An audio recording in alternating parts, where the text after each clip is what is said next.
Since we last talked, huh? That's right. Hey. Welcome to a late lunch with Lincoln today, Monday, November 14th. It is 2 o'clock in the East. I guess it's almost lunch with Lincoln in the West. It's 11 a.m. out there. I want to welcome you to the show. I am Reed Galen, your host for today. My guest is Greg Sargent of the Washington Post. Greg, thanks for joining me. Thanks for having me on.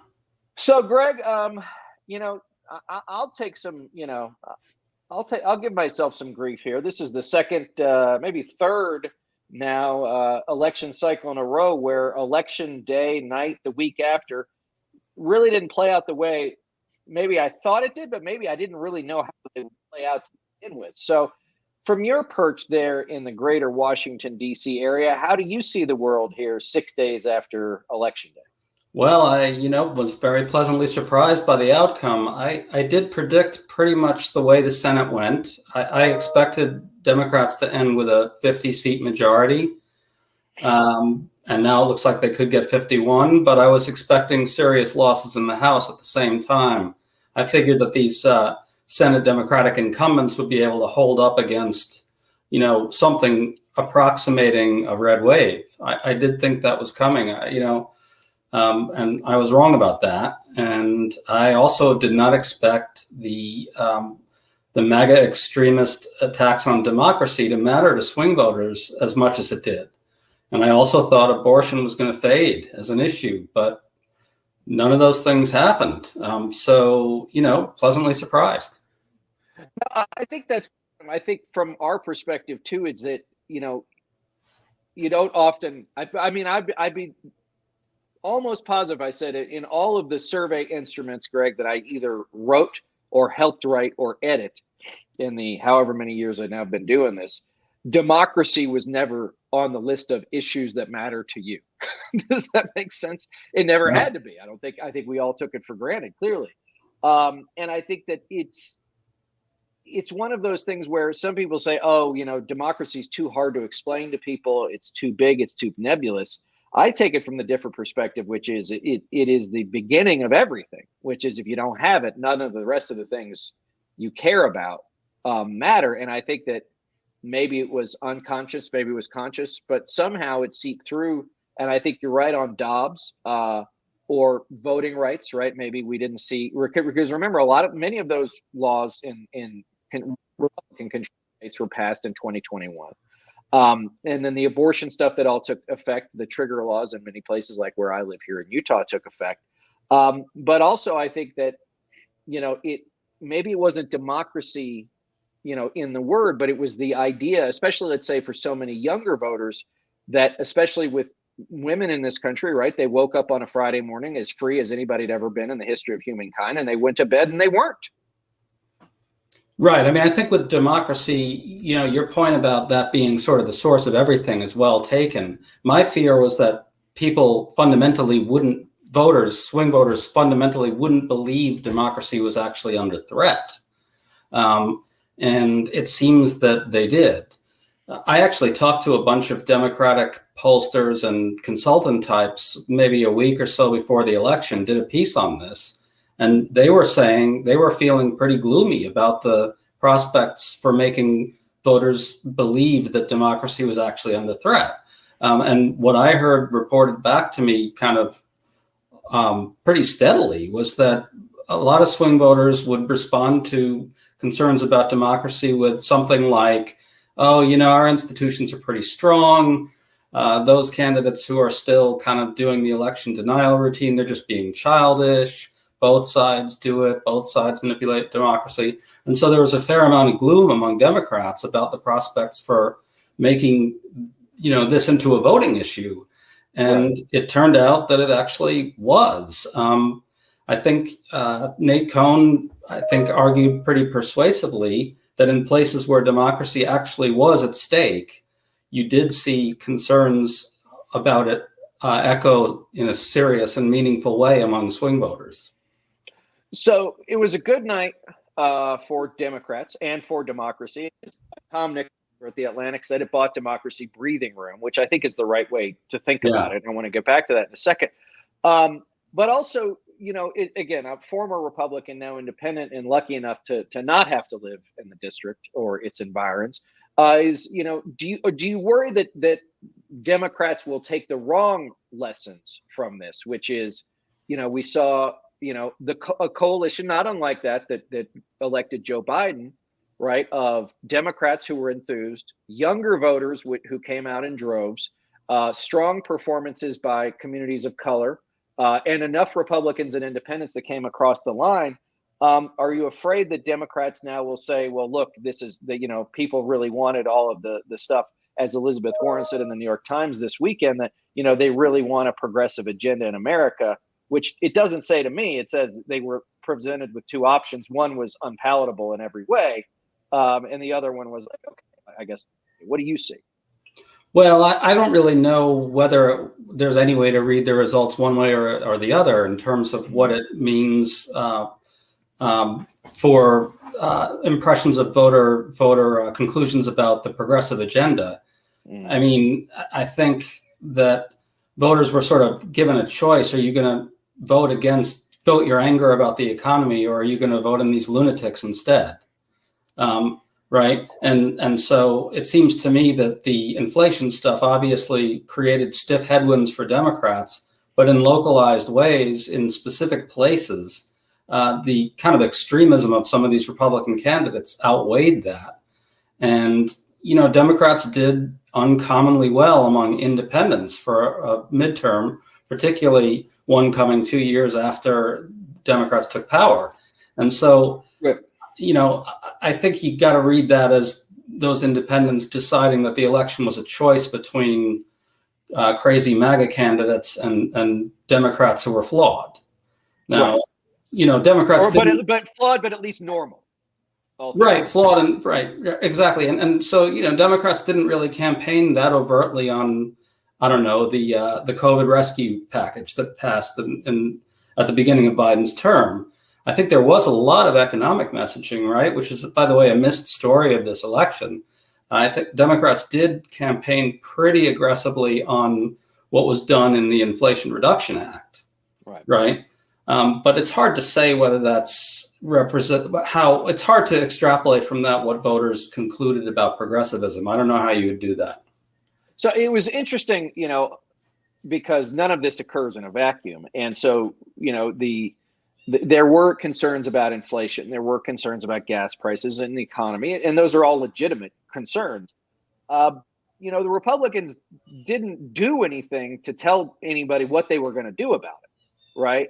It looked like at the beginning of September, McCarthy, tried this retread contract with America deal, which I think was clearly a result. They saw that they probably knew that it wasn't going to be as good a night as they thought, because they were probably hemorrhaging suburban Republican women, would be my guess. Right. So they had to put some sort of kinder, gentler face on it.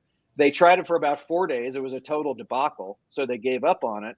And then they went, okay, well, we can't get them back. So it's a base play, right? So then they doubled down on no money for Ukraine, shutting down the government, cuts to Social Security and Medicare. And it turns out that, when they doubled down into the crazy, as you noted, it cost them dearly.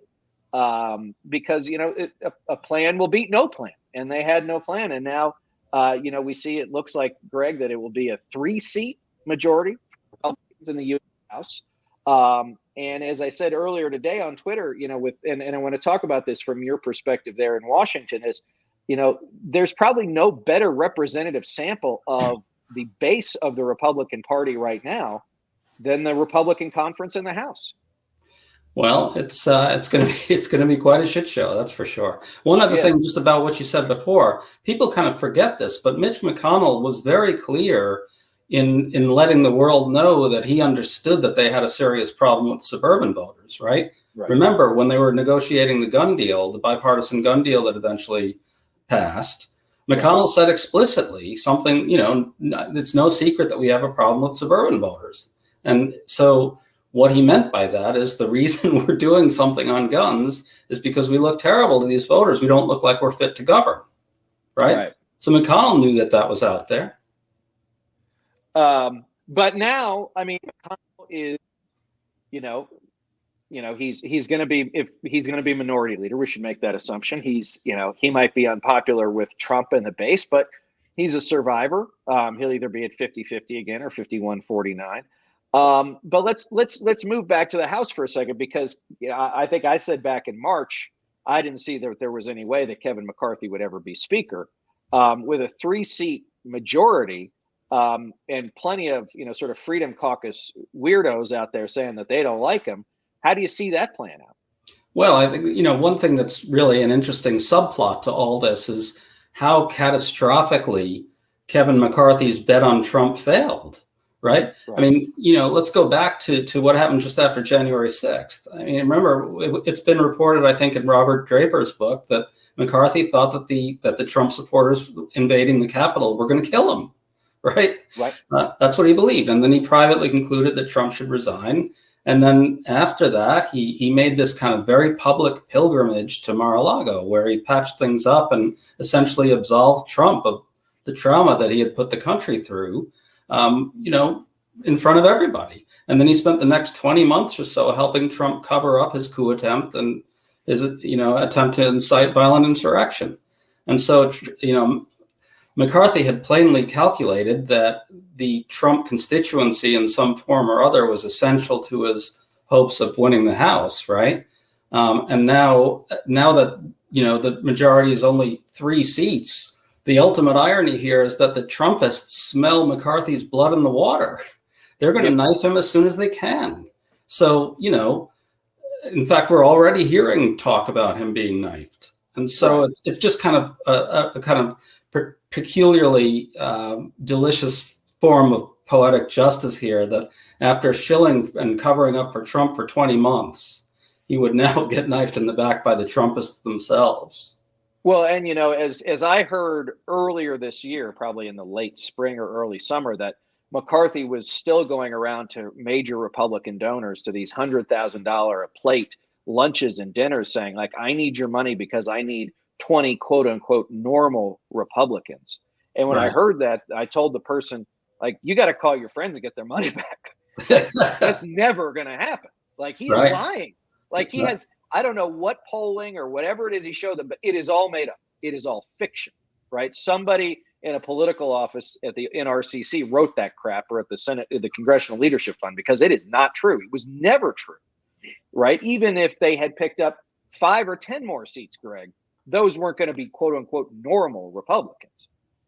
Yeah, well, I mean, at this point, I don't really, what I'd love to see is kind of a breakdown of how big the MAGA caucus is. I don't really have a clear sense of that as of yet.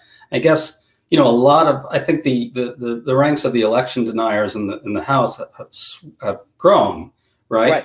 But on the other hand, we've seen some of the very most prominent, MAGA candidates for House go down, like Caroline Leavitt and people like that. So I think we really need to see what the caucus looks like. And one thing that I thought was a big tell, and I'd love to hear what you have to say about this, is how quickly Elise Stefanik ran out there to endorse Trump. I've got to think that's a bet that in a very narrow majority House with McCarthy very weakened, the MAGA caucus will be empowered. Is that the right way to read that? I think it is, and here's what I would say. You spoke of sharpening knives. I think that Elise has been sitting in her basement, sharpening every stiletto she could find with Kevin's name for the last couple of years. I would say. I think that the difference between, first of all, Elise is smarter than Kevin, which is not a terribly high bar, but it is an important one. The difference, I think, between them fundamentally is that Stefanik has the fervor of a convert. She knows it's all BS, but she's never ever going to do anything other than go completely and further down that rabbit hole to prove her faith, right, to the MAGA. Whereas Kevin, even in this moment, always thought that somehow he could, be the smiling, frat bro to the donors and hail fella, well met at the Capitol Grill, right? And then still somehow control the Tigers. What he didn't realize was that he got locked in the cage with the Tigers and they're proceeding to eat him. That is really interesting, yeah. And so I think that it would not surprise me. It will not surprise me if Kevin ends up, losing this leadership election, right? Or never deciding he can't go through with it. He probably won't want to lose a vote, right? So he would probably drop out, and then my guess is, like, Newt or some of these, or Livingston or some of these other people over the years, he'll leave because there'll be nothing left for him. He'll be a broken shell of a person. He'll get some BS corporate boards because that's how this guy will fall, but he's done. And all of the political economy around him will be done. And there will be new political economies. And Greg, I think that's the one thing that's really both fascinating, frustrating, and a good reminder that that Acela corridor from New York to Washington, D.C., when it comes to Trump, right, or DeSantis, right, or I heard somebody say on one of the morning shows, America's back, right? We saved democracy. Like, we gave democracy some breathing room. Democracy had a good night. The fight is just beginning. Yeah. Clearly, people will never stop. They will never stop. Trump carjacked the Republican Party, and he is driving the car like a crazy person. And if they're going to take the car away from him, Greg, he will pour gasoline on it and light a match. And I don't understand why the commentariat always reverts back to, oh, the Republican Party will find itself. It will come to its senses. I don't understand why it's like they hit the escape button on their keyboard and they go back to 2015. I don't understand it. Well, I think I can maybe offer an explanation for it. The kind of the virulent turn against democracy, the total abandonment of it among many Republicans, combined with all of the kind of unprecedented level of corruption that Trump represented, which the Republican Party apologized for and overlooked and covered up and all the rest of it for years, that creates serious dilemmas for a certain type of commentator and reporter who wants to retain an image of neutrality and objectivity, in quotes, right? And so it's easier for them if they can just say on some level that the Republican Party isn't becoming something completely abnormal and fundamentally anti-democratic, fundamentally hostile to democracy at its core. It's easier for them to say that and to sort of maintain the fiction that there is a real kind of baseline or foundation of normalcy there somewhere that was just kind of knocked off course a little bit by Trump, but it's not a serious thing. And so, the result ends up being that a lot of the coverage really downplays just how seriously radical the Republican Party has become. Yeah, and I would say that I saw something that Republicans, as far as gross votes are concerned, actually got more votes than Democratic candidates did in congressional races nationally. Right. And I think that's sort of an interesting factoid, but I don't think it, to me anyway, just hearing that off the top of my head, I don't think it represents anything other than the fact that Republican districts tend to be gerrymandered to within an inch of their lives. So there's probably a chance that a lot of Democrats just don't participate because, you live in, Marjorie Taylor Greene's district. Okay. Maybe that's a bad one because the guy she ran against had a bunch of money, but for the most part, if you're in an R+35 district, how many Democrats just say, the hell with it? It doesn't matter. Right. There's another explanation too, Reed, which is that the national votes, right? The national vote totals reflect something kind of a little more structural, right? They reflect the stiff headwinds from inflation, which are real, and they reflect the fact that the party out of power always does better in the midterm after losing power. So I think the most persuasive set of explanations I've heard is that on the national level, you saw, the fundamentals kick in and the conditions of the country weighing on voters. But in localized contests where abortion was really at stake, abortion rights were really at stake, or democracy was really at stake, Democrats overperformed relative to those national fundamentals. And so both those things can be true at the same time. No, I think that's a good point. And I think, again, from my perspective, always look for multiple inputs into the end of an equation, I guess. Right. So now, Greg, here we are. Right. It's the end of the 22 cycle is not yet upon us. That'll happen in a few weeks in Georgia. By all accounts, the 2024 presidential cycle might start tomorrow night in South Florida. So what's your sense of that, and what's the sort of sense of the people who are supposed to do this for a living, as they know that the orange man is likely to take the stage again, literally and figuratively? Well, I'll tell you one thing, and this sort of answers this, but also the other thing you brought up earlier as to what a really narrow majority House Republican conference means. What I find to be a pretty alarming thought is, let's say Trump does declare. I don't think we know if he will. Nobody knows what he'll do until he does it, probably least of all him. But let's say he does declare and he's running. What happens if he's running for president next year at a time when House Republicans have to do things like keep the government open, raise the debt limit, right? Trump is going to be insisting that House Republicans use their power to maximal extent to damage the Biden presidency, including through default, through shutting down the government, and any kind of failure in that regard will be held up as a betrayal of Trump. And so I got to think that with Trump out there running, if he runs, the MAGA caucus is going to push as hard as possible for the most maximally chaotic governance of all that they can actually muster. And I think that's a pretty combustible combination right there.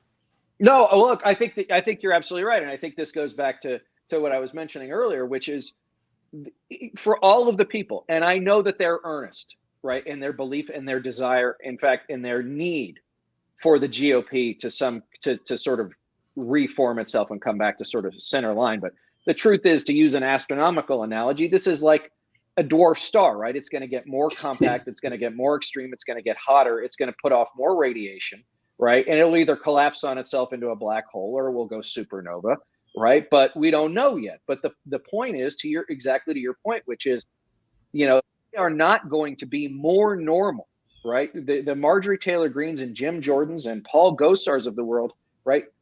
These are not normal people. They don't care about any of this stuff. I'd be fascinated, Greg, to see, in any sort of, from beginning shop to top tier lobbying shop, like, how do you lobby these people, right? They don't care about any of your crap.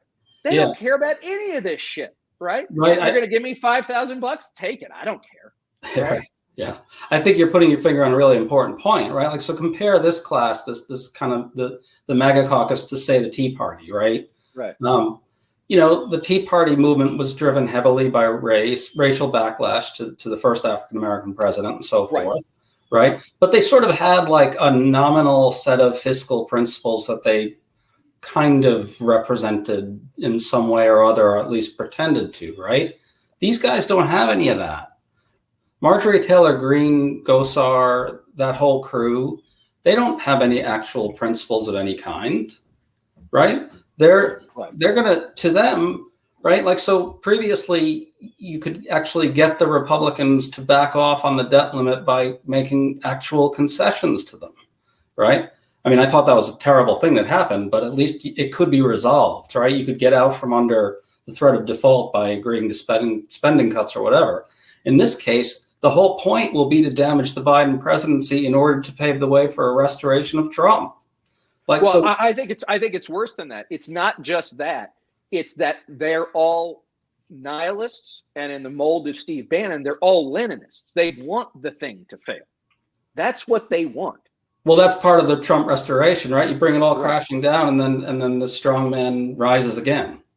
Right. I think and so how long do you think? How long does it take sort of official and unofficial Washington to sort of have the scales fall from their eyes on this? Or do they have to see it like they had to see Trump? And even when they saw Trump, somebody said earlier today, it's like something moderate Republicans. I'm like, there's no moderate Republicans. There's two kinds of Republicans. There's MAGA and cowards. That's it, right? The moderates have never, since with the exception, I mean, Liz Cheney's not a moderate. Kinzinger is, right? But the moderates have not stood up for themselves, right? If Mitch McConnell is a moderate in this context, he didn't stand up for the moderates, right? He could have wrangled 17 votes to get rid of Trump forever politically in this country, or at least electorally in this country forever, and he didn't do it. So why would we think they'll start now? Actually, I'm kind of curious to ask you whether you hear talk among Republicans about any regrets about not voting to convict Trump. I mean, I mean, they could have protected themselves against the very thing that they're about to witness if he runs, right? well, listen, the whole thing is a case study in denial, avoidance, right? Hear no evil, see no evil, do no evil. I have I'm sure somebody came up with this hundreds, if not thousands of years ago, but they are the classic. If I try and avoid the worst thing from happening, right? It'll always find, right? Like they've never confronted any of this stuff head on. As you said, I think very rightly, right?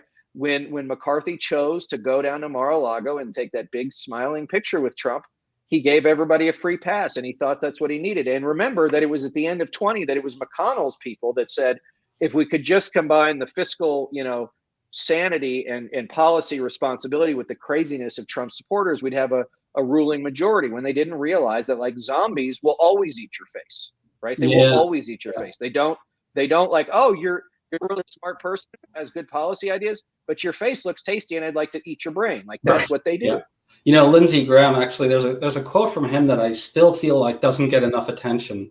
But it was maybe about a year ago or so, maybe more. But it was one of the first rounds of discussion about the disciplining of Liz Cheney for pursuing accountability for Trump.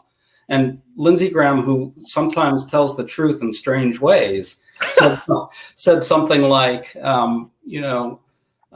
Liz Cheney has made a determination that the Republican Party can't grow with Trump. I have made a determination that the Republican Party can't grow without Trump. And I've always thought that was a really, really interesting window into the dilemma, right? And I think McCarthy also saw it this way as well. The calculation was essentially that this constituency that Trump has activated, whatever you want to call it, I think Jim Banks likes to call it a sign that the Republican Party is a working class party again, whatever. But the calculation was that only retaining the goodwill of Trump and the kind of active profile of Trump can keep that constituency alive and in our coalition. And they're essential for us, for the party's future.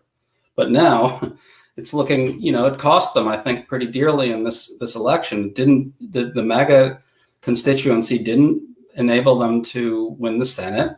It did not enable a red wave victory in the House. So I don't know whether this is something you might know better than I'd be curious to know whether that calculation will be revised among the people who were sort of making it more cynically as opposed to out of a true believer kind of ethic. It might be, but I'm not sure, Greg, to your point, until we look at the numbers and who these people are, I'm not sure we know yet. You could say are there 3 Republicans who would cross a line? Maybe, but to what end, right? If the Republicans do elect a speaker and the speaker has a rules committee, right, which, not to get too nerdy on everybody, but the rules committee basically decides what bills do and don't come to the floor and the method in which they come to the floor for a vote. There might not be a lot of opportunity for anybody to cross the line other than just to say no. But to your point about things like the debt ceiling, McConnell and his conference will vote to keep the government open. They will vote to do these things, right? Because it's not just that, he wants to be able to say when they hang that picture of him on the wall that like he did the right thing, which, we could argue about for hours. I don't think he ever did. But also, he's got a lot of constituencies, with people with, 1s and 9 zeros behind their bank accounts. So like, you damn well better not close this government. And again, there's a few people, in the U.S. House Republican conference who might care about that stuff, but I'm not convinced it's enough of them. All right, Greg, just in our last minute here, anything else you think that the wider world of the Lincoln Project audience is missing? Well, I think one of the biggest things that came out of this election is that that Democrats actually are pretty damn good at politics sometimes. I mean, if you look at the last 3 cycles, Democrats have won national elections 3 times in a row now against the Trump MAGA-fied Republican Party. And, I think those losses were kind of of a historic nature. You may know this. I don't remember the last time a president's party lost both the White House and both chambers of Congress in one presidential term, the way Trump's Republican Party did. I think it goes back nearly a century, right? It must, yeah. And so while 2020 was a bit of a mixed picture in the sense that, okay, Democrats lost 12 House seats, right, or around a dozen House seats. At the same time, an unprecedented 81 million people voted Democratic. And even those narrow margins really didn't prevent Joe Biden from getting a hell of a lot done. Yeah, I mean, that's the thing, right? I mean, with extraordinarily narrow majorities is the other thing. I mean, it turns out that Schumer pulled off some real miracles when nobody expected it, and Biden made bipartisan things happen. These guys are pretty good at politics and governance on many levels. And you know, in my world, there's always a ton of criticism of Democrats, a lot of it justified. But what we miss is what we often miss is that these guys are actually got a lot done. They ousted Trump. This coalition, you know, the anti-MAGA majority, you might call it, delivered 3 times in a row. I don't know if it was quite a majority in this last election, but it was a majority in key places. This anti-Trump coalition that kind of rose up in 2018 accomplished some big stuff and ousted Trump and passed the biggest response on climate that the U.S. has ever passed, the U.S. Congress has ever passed, and, you know, secured democracy at a time when its fate really was kind of hanging in the balance. Well, that is true. And I think that the most important word, Greg, that you've used there a couple of times is coalition, right? And this is why I think that it is so important for everybody out there to understand that these things only happen with a coalition of Democrats, enough independents, and enough Republicans who have just said enough is enough, right? And that is absolutely doable. And I think that's a great point, Greg, that you make about those elections. It's something I think we're thinking a little bit more at. Well, listen, I want to say thank you for joining me today. It's always great to catch up with you guys. Always, if you have not, catch up with Greg's column in the Washington Post, The Plumb Line. Follow him at The Plumb Line GS. Greg, thanks again. I'm sure we'll be talking again. You know, it's another 2 years, but, you know, we'll somehow make it through. And I certainly appreciate your time. Everybody else out there, go to jointheunion.us, right? We're into Georgia, right? We have shifted gears. We have moved from the west to the east. Guys, we got one more coming up next month. Keep track of what we're up to. Not surprising. If we think that the orange man is going to go, we will be right there to greet him as he re-enters this. Greg, I didn't realize this. It's his 4th time running for president. He actually ran abortively in 2000 on the reform ticket. So 4 times, guys, 4 damn times. He's starting to look like Lyndon LaRouche out there, and hopefully we'll end up in the same place. So Greg, thanks again for having us, and everybody else, we'll see you next time.